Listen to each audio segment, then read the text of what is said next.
There was an old man named Billy who claimed that he was being followed around by a little black dog. He said it followed him wherever he went and wouldn't leave him alone. Billy could often be seen hollering and cursing and throwing rocks, trying to drive the dog away. All of the people in town thought he was crazy because there was no dog there. Whenever somebody tried to tell Billy there wasn't any dog to see, he'd reply, "Maybe you don't see it, but I do, and I'm not any crazier than you are."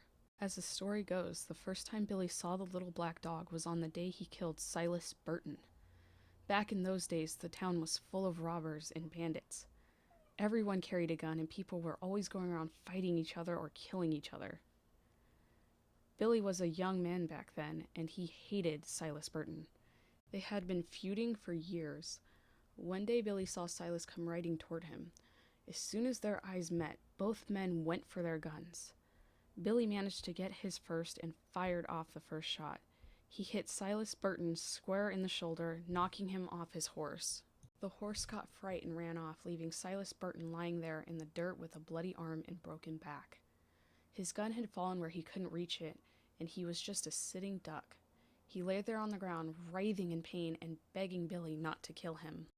Billy just looked down at him and spit in his face. Then he leveled his gun and killed him in cold blood. Silas Burton's little black dog came running over and started licking the dead man's face. Then it let out a pitiful whine and started barking and snarling at Billy. Still in a murderous rage, Billy killed the dog too and left both of the corpses lying there in the road. Back then, there was no law in the town, so there was no sheriff and no deputies to arrest Billy. After the murder, he just walked home and drank a few beers and went to bed. But all night long, he heard the little black dog whining outside his cabin. "I must be imagining things," Billy said to himself as he tossed and turned in bed. "That dog is dead. I know because I shot it myself." The next morning when Billy woke up, he looked out the window and saw the dog staring back at him. It was waiting for him outside. From that moment on, not a day went by when he didn't see it. At night, the dog would be scratching on his door and barking to be let in. During the day, it would follow him around town. Billy kept finding black dog hairs everywhere. There were some on his sofa, on the floor, in his bed, and sometimes he even found them in his food. The whole house stank of dog. "It ain't my imagination," Billy said. "That's Cy Burton's little black dog." Things went on like that for many years. Then one morning, in the middle of winter, the neighbors didn't see any smoke coming out of Billy's chimney.